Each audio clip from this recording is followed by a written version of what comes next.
wellspring, the joy of living. I don't know how many of you are feeling that joy lately. I'm not. Not that much anyway. I try. But I can tell you I don't feel like I'm living in that wellspring or even much beside it lately. Mostly now when I speak about joy or think about joy, it's mostly I'm hoping for joy. I'm sure not feeling the joy, not lately. See, there seems to be a darkness hiding the light of day. And I can hear some of you thinking right now, yeah, for sure. You know, there is an evil stalking this world right now. You know, most of us read about this kind of thing in history books, right? War, pestilence stalking the land, famine, all happening at once. The world seems to be dark and dangerous right now.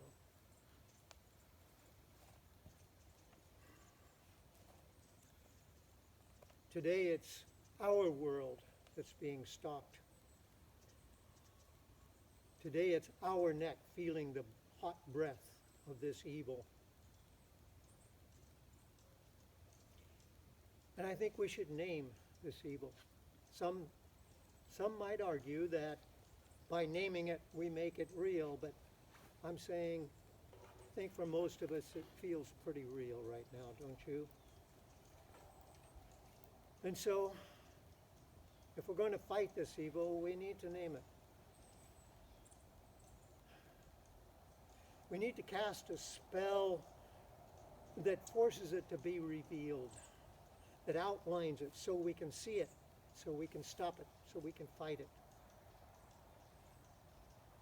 What kind of name would invoke that spell, the spell we need to cast, that can show us who or what to slay, because we must slay this thing, as all who have ever come before us have had to.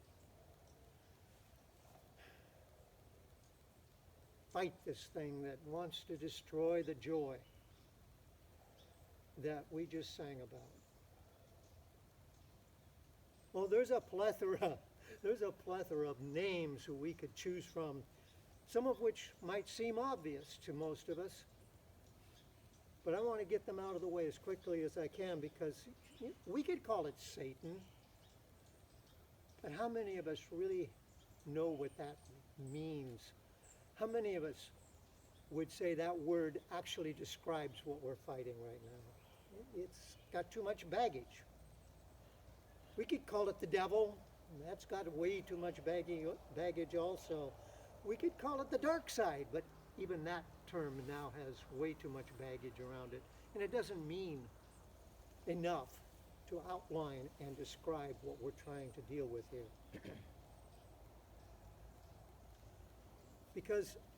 Partly because it also would allow us to project our responsibility for all of this onto a scapegoat. And scapegoating, it's an old trick that doesn't really work. So what is the name that we're looking for here? What is the term? The term we're looking for would describe the real threat, the true nature of this beast that's now attacking us, this world and all that's good in it. I could say a couple of names right now that would just spike the temperature in this very cold place right now. But I'm not going to do that. That's not going to get us any closer to the real danger. And actually, in fact, it would make the enemy's hand all the stronger if I did. I think we need to look closer to home, closer to where we live in both senses of that term. I want to use a line from one of America's finest unknown theologians, Walt Kelly.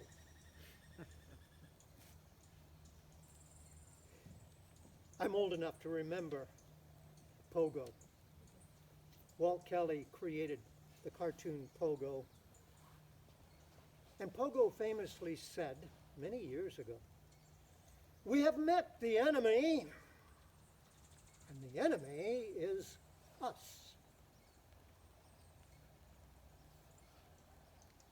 See, I think that probably the best way to describe what we're dealing with here is as an autoimmune disease, right? Where the body turns against itself. And the trigger for this disease is fear. And it turns the body against itself. Which part is turned against the other? How do we know? I mean, look around. I look around in my life and I see people who I love and respect and hold dear that have become my enemy, not because I want it, but because that's what's happening. They've cut me out of their life or even declared me to be their enemy. And where did it all come from? How did it grow so toxic so quickly? And I didn't see it coming. And they too are baffled by it, baffled and surprised. They too wonder how I could not see the truth as they do. To them, it's all so clear and right, and I'm so wrong. We're divided against each other. Because see, I think that's what we're talking about here, isn't it? I think that's the name. Division is the name we're trying to find here. We've allowed ourselves to be divided against one another. The weapon our enemy uses against us is our own selves. We are our enemy's weapon.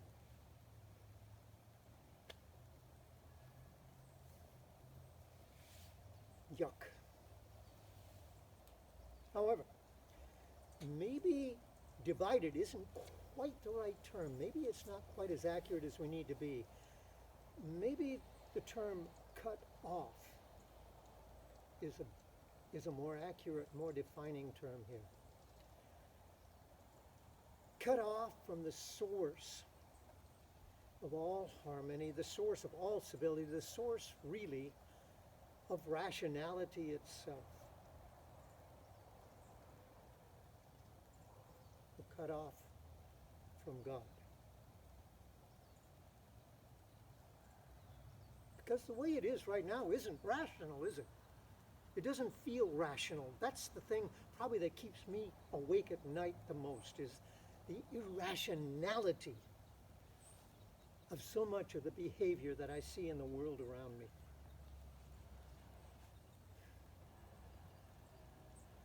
When people get cut off from each other and from the source of life, from the source of meaning, they become irrational, and loud noises and shadows frighten them more easily. And everything starts looking like a threat, and threatened people are dangerous and unpredictable and frightening.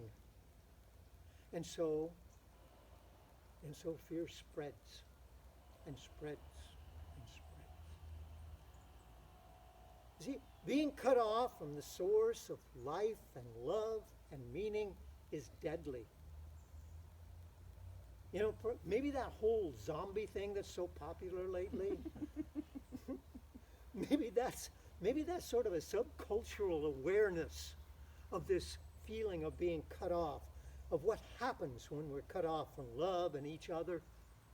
A kind of living death that leaves one desperately seeking reconnection, but because they are cut off, they try to do it by making others dead too. I don't know. And so I think we've come to that place where we need to start looking at our gospel reading for this morning. The central theme of that reading is this: the first and greatest commandment given by God, the one that embodies all of the other commandments, is to love God with all you are and all you have. And then the other half of that same commandment really is to love your neighbor and yourself the same.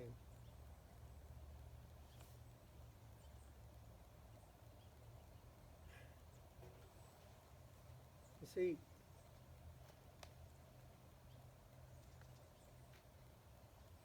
love is how we stay connected. And it's the thing to which we must be connected. It's the source of our being. It's the source of our meaning. It's the source of anything that's good. Right? Being connected. See, it's just as important to stay connected to each other, to one another, as it is to stay connected to God. You can't separate the two, and we should not try to separate those two things. They're not two things, it's one thing. Be connected. Be connected to God, be connected to each other. You know, there are people, when you analyze something, we've all probably heard this before. If you haven't before, you should. Analyzing something usually means killing it, right? If you analyze it, you take it apart. When you take something apart, it dies. That's what happens. Anybody who's ever had to dissect a frog knows that. And there are people that's their gift, is to analyze. But that's not what this commandment is for. God didn't give us this commandment so we could analyze it. God gave us this commandment so we could do it. God is love, and we are made in God's image, and it is in this way of love, that we are most like God.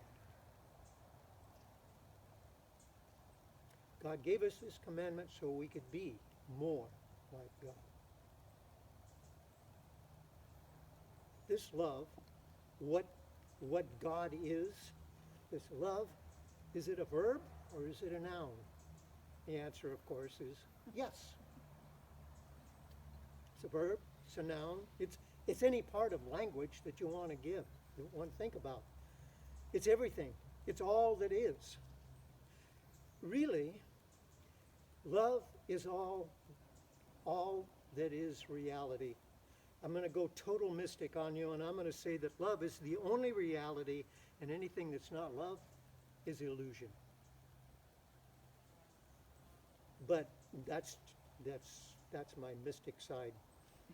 I want to leave you with this one thought, if nothing else.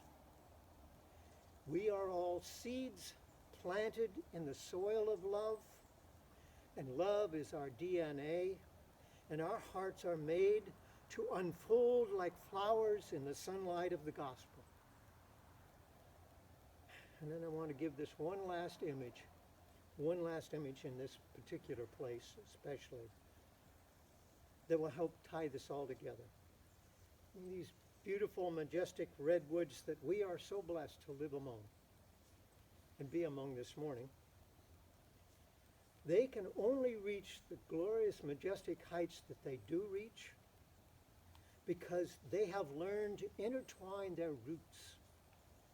Intertwine the roots and hold each other in the great storms that come in from the sea.